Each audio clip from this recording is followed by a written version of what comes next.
hanya untuk minum kencing onta, keluar orang uang puluhan juta. Itu. Hanya untuk menjadi oon, keluar uang puluhan juta. Luar biasa, wah. Oke, maksud saya begini, Bro Rudi. Kalau dalam arena debat, boleh berkata demikian. Kalau enggak dalam arena debat, kalau sama Kristen, jangan berkata demikian, Bang Rudi. Jagalah akhlak kamu.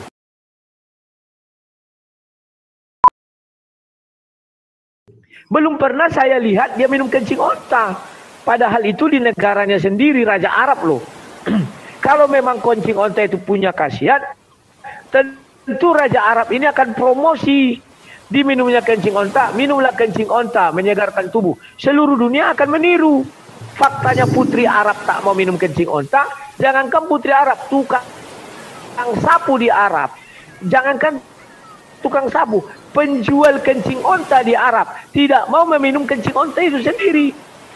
Jangankan itu, anak onta pun, hewan itu tak mau minum kencing onta itu sendiri. Yang mau hanya orang Indonesia yang pergi ke sana divideokan. Bukan seluruh Indonesia, orang Indonesia yang pergi ke sana. Jadi kriterianya jelas, orang Indonesia pergi ke sana, minum kencing onta dan divideokan. Silakan. Bukan begitu. Yang saya tanyakan bagaimana, apakah lebih bodoh orang pergi ke Mekah minum kencing onta dengan orang kuliah ke luar negeri menghabiskan uang miliaran rupiah datang ke Indonesia ini, sekali ditanya ibunya apa ilmunya, nak bu ilmunya saya dapatkan Tuhan ternyata mati manusia, ternyata Tuhan itu bu manusia itu berbentuk manusia. Apakah nggak lebih bodoh demikian? Miliaran yo, miliaran loh uangnya hilangnya. Ya. Apakah nggak lebih bodoh? Itu yang saya tanyakan. Mana lebih bodoh?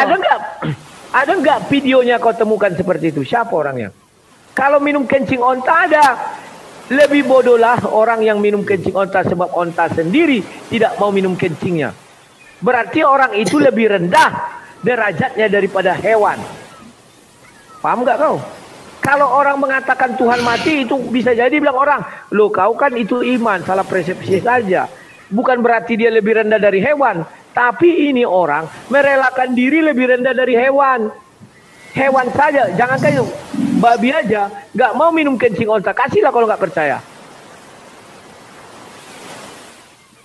Oke, maksud saya begini Bro Rudi. Kalau dalam arena debat, boleh berkata demikian.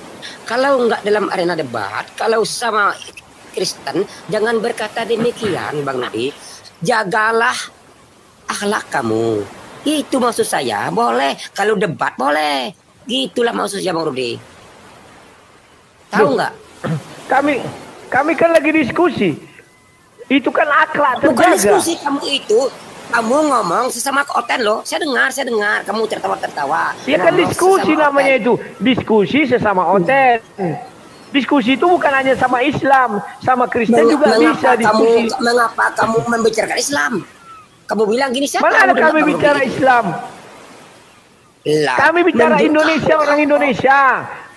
Aduh, coba tunjukkan videonya, ada nggak kami bilang Islam? Nggak ada.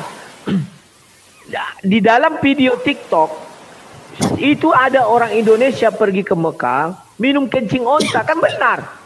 Saya sudah cari orang Arab tak mau minum kencing onta. Jangankan orang Arab, saya cari video. Apakah babi mau minum kencing onta? Nggak mau juga, nggak ada videonya. Yang salah di mana? Tolong dijawab, Pak Rudi. Tolong dijawab dulu. Mana lebih bodoh orang pergi ke Mekah minum kencing onta dengan orang yang kuliah miliaran rupiah datang ke Indonesia ini cuma dapat ilmu. Apa ilmunya nak? Anu bu ilmunya bu, ternyata Tuhan pernah mati lalu bangkit lagi, ternyata Tuhan itu manusia. Mana lebih bodoh dengan orang yang minum kencing onta? Dijawab. Kan sudah ku jawab. Lebih rendah dia dari hewan. Hewan saja tak mau minum kencing onta. Babi lebih rendah dari babi dia. Babi aja tak mau minum kencing onta. Susah kali kau menjelaskan itu. Oke. Kalau kamu berpendapat lebih rendah hewan, pernah nggak hewan menyembah hewan? Cuma manusia menyembah manusia. Artinya manusia lebih rendah dari hewan. Hewan aja nggak pernah nyembah sesama hewan. Cuma manusia yang menyembah manusia. Artinya kalau begitu manusia itu lebih rendah dari hewan karena menyembah sesama manusia. Hah, saya bisa juga berpendapat demikian, Rudi, bukan cuma kamu. Tahu nggak? Hewan nggak pernah menyembah sesama hewan. Hewan itu nggak pernah, Rudi. Oke. Cuma manusia yang menyembah sesama manusia. Artinya lebih bodoh dari hewan. Ku jawab. Berarti kau sekelas hewan. Ya terima kasih. Kau mengatakan kami lebih bodoh dari hewan. Tidak tuh. Tapi kau tanpa sadar mengakui kau kelas hewan. Hewan saja menyembah Tuhan. Kan ada itu Ustadz Nababan bilang. Kambing agamanya ini. Babi agamanya ini. Ya kelas hewan. Apa susahnya? Silakan. Yang saya bicarakan tadi mana lebih rendah dari hewan. Hewan nggak pernah menyembah sesama hewan, sedangkan manusia menyembah sesama manusia. Mana lebih pintar otaknya dari hewan. Artinya otak kamu itu lebih rendah dari hewan karena menyembah sesama manusia. Itu Bang Rudi. Kalau kita berpikir secara logika yang sehat. Saya nggak lama sini. Siapa saya mau bahas itu aja. Oke. Saya juga.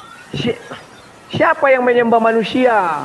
Kami tidak Yesus pernah menyembah manusia. Gini ya, terkutuplah orang yang digantung di salib. Orang itu menjurus pada siapa? Menjurus kepada siapa orang itu? Terkutuplah orang yang digantung di salib. Nah, orang itu menjurus kepada siapa? Jawab. Orang yang digantung di kayu salib terkutuk itu ya yang di sebelah kiri kanan Yesus. Yesus kan tidak terkutuk. Ada. Kalian percayakan Yesus digantung. Artinya terkutuplah orang. Itu bukan Tuhan. Siapa bilang saya ini berdasarkan fakta? Artinya yang jelas itu Yesus orang kan bukan manusia, bro. Bro, Yesus itu bukan manusia saja. Dia punya ketuhanan. Makanya kalimat di sana terkutuklah orang. Gimana sih kau nih? Kalau terkutuplah Tuhan, ini dan bukti ada ayatnya. Terkutuplah orang-orang itu menjurus kepada manusia, bukan menjurus kepada Tuhan. Ngerti nggak? Makanya bukan Yesus itu. Makanya bukan Yesus itu menjurus kepada manusia, yakni yang di sebelah kiri dan sebelah kanan Yesus. Paham? Yesus kan bukan orang saja, tapi dia memiliki sifat ketuhanan. Yang saya tanyakan, ayat yang menyatakan terkutuplah orang-orang itu menjurus kepada siapa? Dijawab. Kan sudah ku jawab, orang yang disalib sebelah kiri kanan Yesus. Karena Yesus bukan orang, dia juga Tuhan. Gimana sih? Kamu nggak usah berkelit, Pak Rudi. Ayatnya sudah jelas. Ya, nggak usah berkelit lagi. Saya tidak berkelit. Dibawa kemanapun, saya tidak berkelit. Yang namanya orang itu terkutuplah orang itu nggak menjurus kepada binatang, nggak menjurus kepada malaikat, nggak menjurus kepada Tuhan. Terkutuplah orang. Nggak usah berkelit lagi. Itu yang nyatakan tadi. Pergi ke luar negeri mahal-mahal, datang ke Indonesia menyatakan manusia itu Tuhan. Nggak usah berkelit lagi. Menurutmu? Nggak bisa juga. Sebenarnya nggak mau menghujat-menghujat, tapi menurutmu itu. Bro, mau saya. Menurutmu, gantian kita. Menurutmu definisi manusia itu apa sih? Definisi orang itu apa? Coba aku mau tahu definisi orang. Orang itu ialah orang itu ialah sosoknya berkaki dua, rupanya bagus. Kalau berkaki dua berbulu-bulu itu namanya monyet. Jadi manusia orang itu ialah berkaki dua, bertangan dua, punya pikiran yang normal, itu nama orang. Tapi kalau berkaki dua, berbulu-bulu, itu orang hutan dan ngomongnya berpikiran yang normal, itu namanya monyet alias gorila. Bro, yang namanya definisi manusia bukan itu.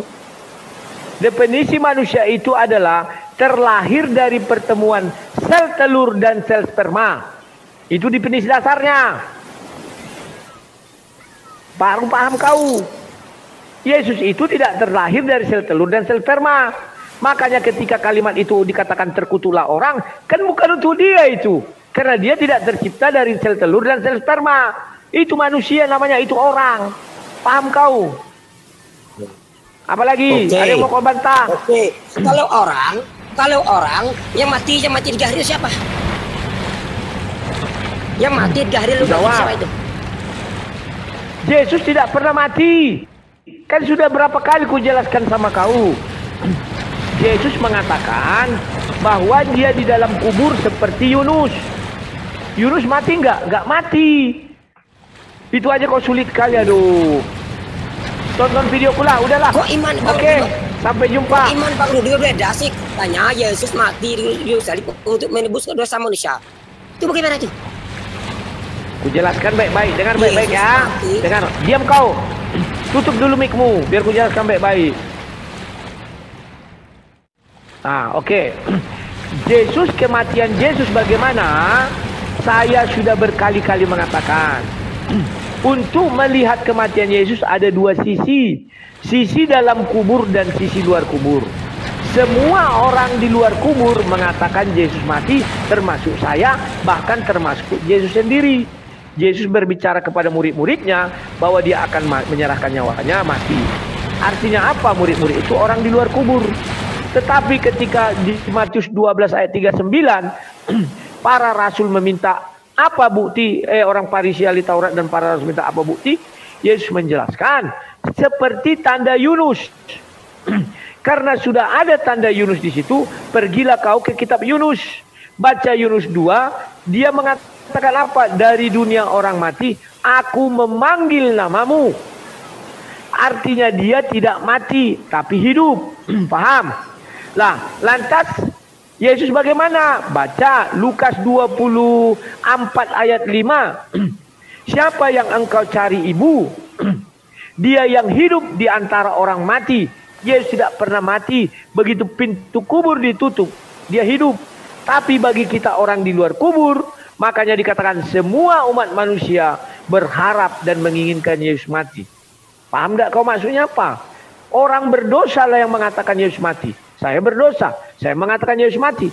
Tetapi yang tidak berdosa, malaikat di dalam kubur kan tidak berdosa. Dia mengatakan apa? Dia hidup di antara orang mati. Paham? Silakan. Ada lagi? Kalau nggak ada, minggir. Terserah kau ngarang sendiri. Udah dikatakan intinya Yesus mati di kayu salib untuk nebus dosa manusia. Itu yang mati siapa? Yesus sudah ku mati jelaskan. di kayu salib. Yang mati itu siapa? Pertanyaan saya. Sudah. Yang mati itu siapa? Matikan mic-mu. Kan sudah saya jelaskan. Yang mengatakan Yesus mati di kayu salib itu kan manusia. Seluruh umat manusia adalah orang di luar kubur. Seluruh umat manusia adalah orang berdosa. Kematian Yesus itu bagi orang berdosa. Paham? Orang yang tidak berdosa, apakah Yesus mati? Tidak. Apa buktinya? Baca Lukas 24 ayat 5. Dia hidup di antara orang mati. Siapa yang membilang? Malaikat. Malaikat punya dosa? Enggak. Paham? Silakan. Jadi Bang Rudi ini selama ini mempercayai Yesus nggak mati ya? Saya percaya Yesus mati. Karena saya orang Nggak berdosa. mati lagi katanya nggak tadi. Bingungkan ini kalau ajaran Paulus, lalu ajaran manusia membingungkan jadinya. Sebentar, matikan mic-mu. Kadang-kadang mati, kadang enggak. Matikan mic-mu. Saya tidak pernah mengatakan kadang-kadang mati, kadang-kadang enggak. Saya orang berdosa. Maka saya harus mengatakan Yesus mati. Karena kematian Yesus berguna bagi saya. Paham? Karena saya berdosa. Seluruh umat manusia adalah umat berdosa. Setelah zaman Yesus. Maka mereka mengatakan Yesus mati. Termasuk para rasul. Sudah. Tetapi orang yang tidak punya dosa. Siapa itu? Malaikat. Baca Lukas 24 ayat 5. Dia hidup di antara orang mati, kata malaikat. Dia tidak pernah mati. Paham nggak? Jadi ada dua pandangan. Pandangan yang tidak berdosa, Yesus tidak mati. Pandangan orang berdosa, Yesus mati. Pandangan tidak berdosa itu adalah pandangan perut bumi. Sama dengan perut ikan Yunus. Pandangan orang berdosa itu di luar kubur. Masa itu aja kok susah? Karena hebatnya Bible, dijelaskan ada tipe dua makhluk. Satu makhluk tidak berdosa, yakni malaikat. Satunya manusia. Kalau kau bicara makhluk. Silakan. Sudah ya, nggak sampai otakmu ke situ deh. Jadi Bang Rudi ini menjurus kepada yang mana? Percaya Saya manusia. Atau enggak? Saya manusia. Percaya Yesus mati atau enggak? Ya, mati dong. Jadi mati. Inilah maksud saya Rudi tadi. Seolah keluar dari tinggi datang ke Indonesia cuma dapat ilmu Yesus mati. Itulah yang saya bilang kebodohan tadi. Menghabis uang miliaran rupiah datang ke rumah apa ilmunya nak? Ilmunya Bu ternyata Yesus mati. Itulah lebih bodoh ini daripada minum kencing onta tadi. Inilah yang saya maksud tadi Bang Rudi. Cuma dapat ilmu Tuhan mati. Oke, aku jawab. Saya tidak pernah ke Amerika. Saya tidak pernah ke Amerika untuk mengatakan itu. Saya tidak pernah menghabiskan miliaran rupiah untuk mengatakan itu. Jadi kamu salah, Dek. Yang bodoh itu adalah lebih rendah dari babi. Babi tak mau minum kencing onta. Paham tak kau? Jadi kalau kau bilang Yesus mati, yang diam dulu kau. Kalau aku bicara Yesus mati dari sudut aku yang berdosa, kan aku bilang. Tapi kalau bicara dengan sudut tak berdosa, Yesus hidup. Oke? Sudah ya, Dek. Sampai jumpa. Tak berkembang otakmu, itu aja nanti kau balik-balik. Itu aja balik-balik.